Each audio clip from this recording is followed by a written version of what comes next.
Goddag, mit navn er Frederik Helve Larsen. Jeg er direktør for Policy Enforcer i Danmark, og jeg vil de næste 7 minutter give en kort præsentation af Policy Enforcer og demonstrere de grundlæggende funktionaliteter. Så lad os gå i gang og starte med at logge ind i applikationen. Og jeg vil logge ind som systemadministrator, og det giver os fuld adgang til alle de funktionaliteter, som der er i applikationen. Vi kommer til at starte med ind på en oversigt, der giver os et billede af, hvilke audits, der er sat op, hvilke audits, der skal gennemføres, hvem består vores organisation af, hvem har truffet beslutninger omkring den sikkerhedspolitik, vi arbejder med, og hvordan ser historikken ud over tid. Og da det her det er et demosystem, så vil den se lidt svingende ud for øjeblikket. Vi går ind i politikker, og vi kan arbejde med lige så mange politikker, vi vil parallelt, men det er kun en af politikkerne, som vi kan vedligeholde og håndhæve ad gangen. Jeg åbner politikken, og vi vil se, at vi over på venstre side får et indeks, der svarer til indholdet i dansk standard DS484, og dermed også modsvarer ISO 27000. Som eksempel kan I se, at vi har lagt et enkelt lille ekstra punkt på, og det er blot for at symbolisere, at vi kan ændre hele indholdet i applikationen. Det vil sige, at vi er ikke bundet af det indhold, som applikationen leveres med, men vi kan redigere det her frit, som vi vil, og tilføje nye områder, om vi ønsker det. De punkter, der står herinde, de er markeret med gult, hvis der ikke er truffet nogen beslutninger omkring emnet, og de er markeret med grønt, så fremt at vi har truffet en beslutning. På den måde kan vi hurtigt se, om vi har været igennem hele vores sikkerhedspolitik. Hvis vi går ind på et punkt som for eksempel clearing i ansøgere, som er klassisk ved, at det ikke har noget med IT som sådan at gøre, så kan vi se dels en lille forklaring på, hvad det her område vedrører. Vi kan vælge imellem i vores organisation, hvem der har ansvaret for den pågældende politik.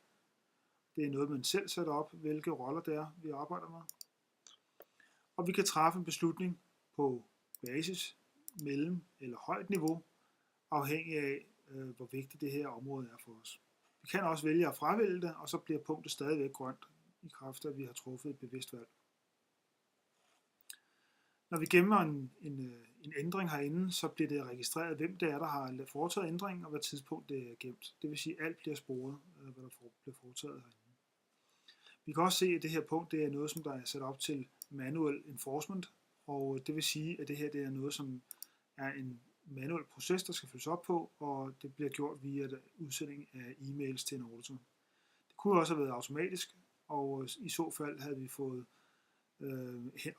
opsamlet dataene fra en anden kilde, et system management værktøj for eksempel. Vi kan se, at henad her, der har vi forskellige faneblade for politik, procedurer, håndhævelse, kommentarer og opfølgning. Den dybde har vi på alle områder af vores sikkerhedspolitik, eller den politik, som vi nu vælger at skulle håndhæve. Hvis vi går lidt dybere ned her, så kan vi gå ind på procedurfanebladet. Og det er de processer eller Key Performance Indicators, nogen vil kalde det kontroller, som vi skal gennemføre for at det her politikpunkt det bliver efterlevet.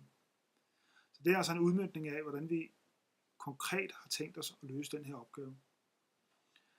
Og i det her tilfælde, der kan det være et spørgsmål om, hvilken type af medarbejdere vi har med at gøre, hvilke nogle data har man adgang til, skal vi kontrollere folks baggrund, når det bliver ansat, hvor mange referencer tager vi på dem, skal man have en ren straffeattest eller ej, og så fremdeles.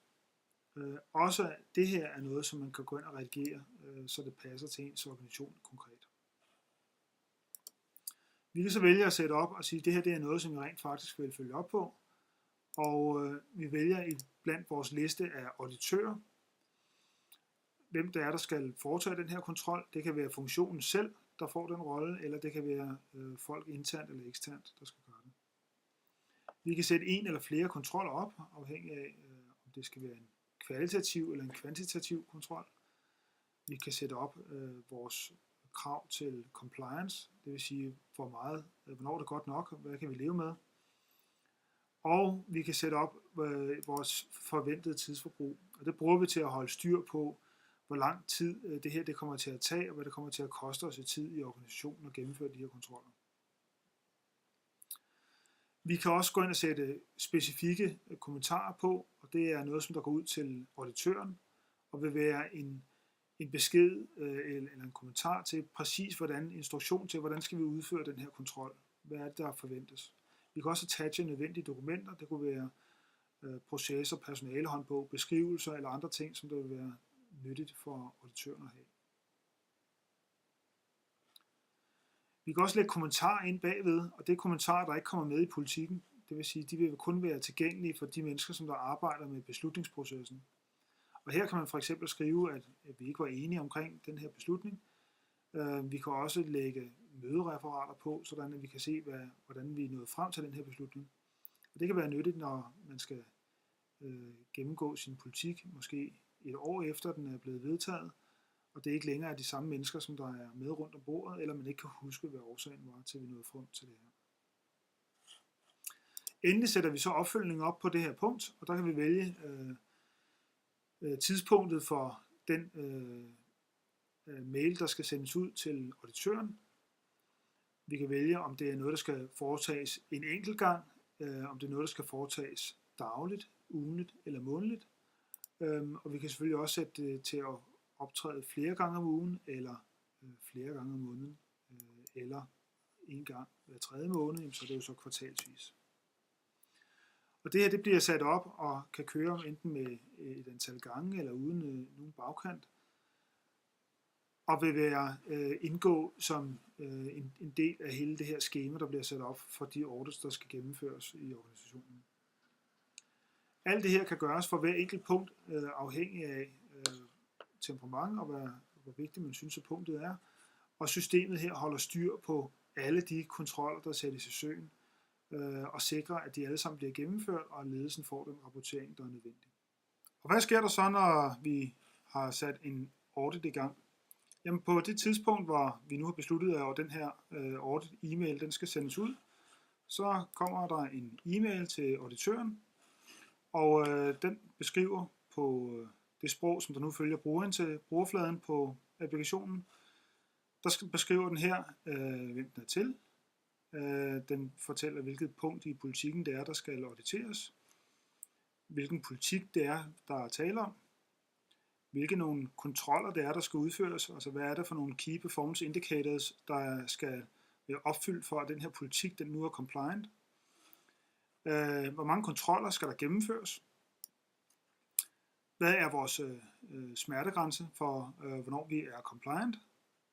Hvor lang tid forventer vi at bruge på det her i tid? Og hvad er den specifikke, den konkrete opgave, der skal gennemføres? Hvad er formuleringen af den? Så får vi et link til, hvor vi kan logge ind i applikationen, og vi får en deadline, som det skal løses indenfor. Vi kan også se her nederst, at vi får de attachments, som der er vedlagt, som vi får brug for i den her proces. Og når en auditor logger ind, så har han kun adgang til at besvare de præcise opgaver, som der er blevet udstukket, og når de er besvaret, så kan applikationen ikke andet for auditorens vedkommende.